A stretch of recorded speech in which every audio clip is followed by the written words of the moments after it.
Guys, and welcome to the channel. We are Iron Strange. Ngayon mag-vlog tayo guys. Review of the Remo Hobby RC Crawler. Alam ko 1093 model to ng Remo Hobby. So ito yung merong body na Rubicon shell. So nilalaro siya na baby. Ito. Kaya hindi ko na kailangan hawakan yung RC. Manunood na lang tayo kung paano yan patakbuhin. So even po yung bata na Trinay, ilang taon ka na? How? 6? O biro mo nyo guys, sabi niya 6 years old daw siya. Even na 6 years old na bata, na-enjoy niya na maglaro ng ganyang RC crawler. So ma-imagine nyo guys, this RC crawler for all ages yan. Pwede sa 6 years old, pwede sa 10, 12, 14, 15, 20, 30, 50. 50 years old pwede laruin yan. Napakaganda. So ano ba review natin dyan sa RC crawler guys? So panoorin nyo na lang dun sa ating somewhat unboxing ng RC. Hanapin nyo lang sa channel natin. Pero ito, it is all about review nitong RC crawler. So, bigyan ko kayo ng inputs, no? So, backgrounder lang, guys. Nag-RC crawler ako before the pandemic. Sometime like yung 2018 yata yan. Hanggang 2020. Noong 2020, na-stop tayo ng pandemic kasi bawal lumabas ng mga bahay. Kaya hindi na kami nakapaglaro. Nangyari sa akin, binenta ko yung mga RCs ko, wala natira. So, right now, nagbabalik tayo ngayon 2023. Bumili tayo ng isang RC crawler, tapos isang buggy. So yan, dito guys, napakaganda mag-trail kasi bulubundukin yung spot, oh. Natural trail siya, yan.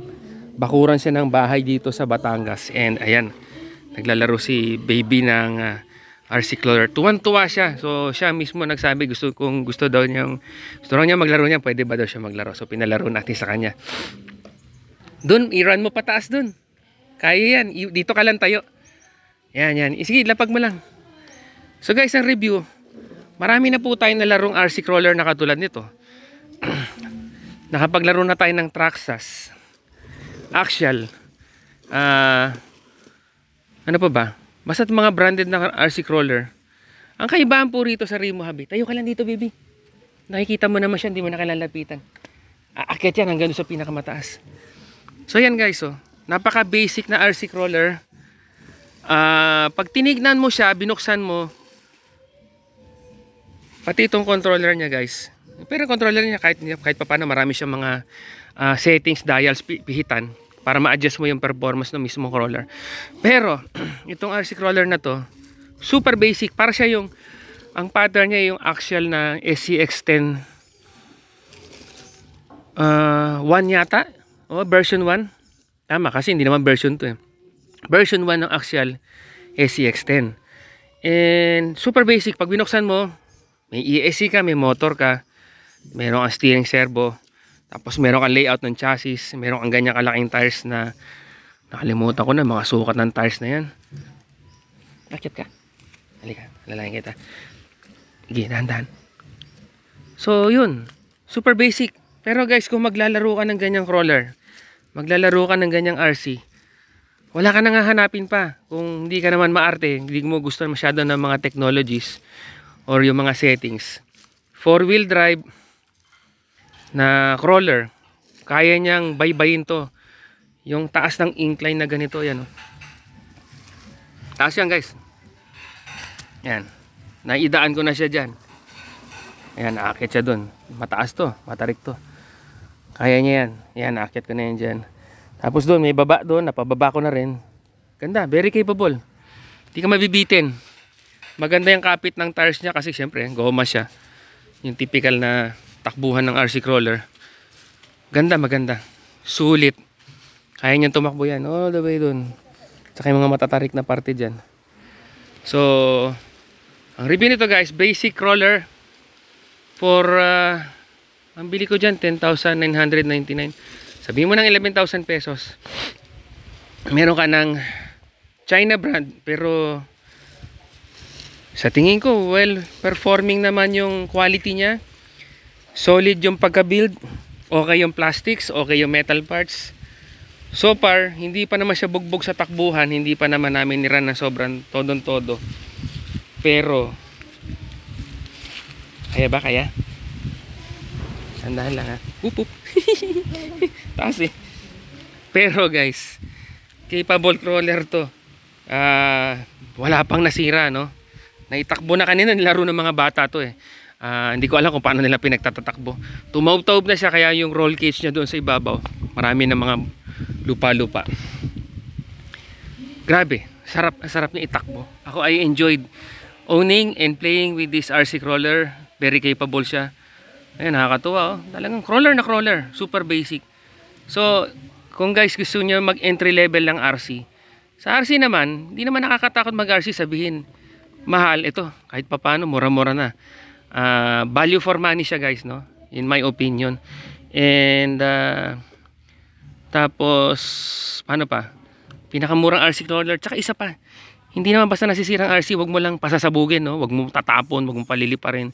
Hindi naman masisira, matibay yan guys. Kasi matagal ako nag-RC eh. Meron nga ako isang RC dati, yung HPI na Savage XS, and yun talaga, ginawa kong stunt truck, monster truck, pinatatalon ko. Ang nasira lang yung differential niya lang sa harap yata or sa likod. Ginawa ko 2-wheel drive na lang. Yun lang nasira. Sobrang tibay. Pinalilipad, humahampas sa sahig, tumatalon. Talagang teka, tanggalin natin to. Talagang umano siya, solid ang takbo. Tapos dito naman daw sa Remo Hobby Philippines, meron silang part support. So kung may parts kayo masira, meron makakuha naman kayo ng pyesa nito. Wala namang problema. So yun ang pinaka-importante sa RC, just in case may masira. Meron kayong part support. So yan, oh. Plastic tong drive shaft, plastic yung diff. Itong arms niya bakal, yung chassis niya bakal din. Yan, okay naman siya guys, super basic. Parang basic din na ano. Sige baby, go. Yung basic din na mga RC crawler na branded, parang ganun din. Parang bumili ka nga din ng axle eh. Yung axle yata ngayon, SCX, wala nang 10.1 eh. XCX 10.2 o 3 na. 3 na yata eh. Parang hindi ko lang kung nire-release pa nila yung 10.2. Pero yung SCX 10.3, grabe, magkano yun. Although maraming features yun, yung mga dig function, ganun. Mahal. Biro mo, for half the price, makakapaglaro ka na. So guys, yun ang ating review for this RC. Hindi ko na re-rate yan. Overall rating na lang guys, no? For the overall package ng RC crawler, Remo Hobby 1093. I would say, generous ako guys, 7 out of 10. Overall function, performance, build quality, 7 out of 10. Sulit na guys, sulit. Hindi ko ma-expect na ganyan pala ang Remo Hobby. It's my first time to own a Remo Hobby na crawler. Nakabili na ako ng M-Max. Yung M-Max ko, second hand nga lang, no? Nabali yung something niya sa mga sa yung axle yata niya yun, ganun. Nabiyak yung axle. Kaya anong tawag doon?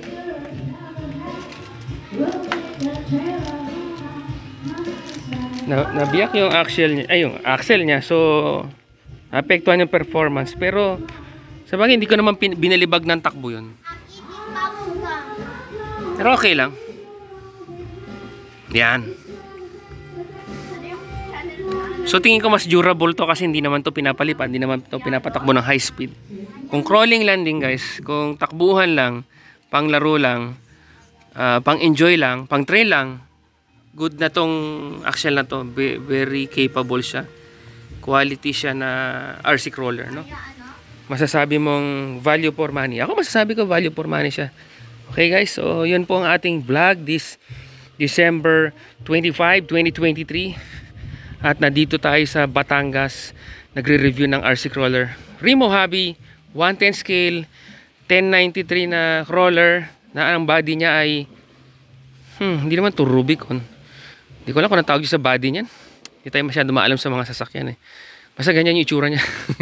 Okay guys, so I hope you enjoy the video. At sana makatulong to for you to decide kung bibili kayo ng ganyang klaseng RC crawler. Pero ako guys, tinan nyo naman, bumili ako, pinagtyagaan ko, pinag-ipunan ko, nabili ko siya ng cash price, awa ng Diyos. Ayan, nakakapaglaro na kami ng mga kids. Nakakapaglaro yung pamangkin ko ng ayan, natuwa siya, naglaro siya talaga. Siya lang naglalaro dito, yung iba medyo ayaw na rin maglaro. Pero si baby, ayan, naglaro-laro siya. Ingat ka ha, matarik dito. Handahan. So yan guys for our video of the RC. So yan lang po, comment down below sa ating video kung meron kayong questions or reactions sa ating video. So yun lang po guys, and Merry Christmas to all. And sa mga nakikinig po sa ating channel, I hope you would consider na if you're out there at naniniwala kay God, God the Father and Jesus, makinig po kayo doon sa mga born again churches sa atin sa YouTube, no? Particularly I would suggest makinig po kayo doon sa preaching ni Bishop Eddie Villanueva, no, ng Jesus is Lord Movement, GIL. And yung Christmas message niya guys, pakinggan niyo. Napakaganda, no? Kasi right now at 2023, marami na po nangyayari sa mundo natin. May mga giyera, usapan ng giyera, hindi matapos-tapos, no? Ukraine, Russia, hindi pa rin tapos. Then we have this Israel versus Hamas and other Arab nations yata, okay? May Japan, China, merong Taiwan, China. Tapos sa Philippines, merong alitan sa boundary dispute dyan sa West Philippine Sea. Tapos may mga dati katatapos lang natin pero hindi pa tapos, COVID-19, mabuti humupa na. So the sign of the times are revealing itself, no, sa Revelation. So makinig po kayo sa preaching po sa mga born again churches para matuto po kayo, and basahin nyo po yung Bible ninyo, New Testament, and more particularly yung Revelations book, dahil ni-reveal na po ni Jesus Christ and nagmamanifest na po ang mga prophetic message po ni Jesus, like yung rumors of war, yung mga sakit, nandyan na. So guys, magbalik loob na po tayo sa Lord, repent from your sins and believe in Jesus Christ. So yun lang po ang ating message for Christmas. Bye for now guys.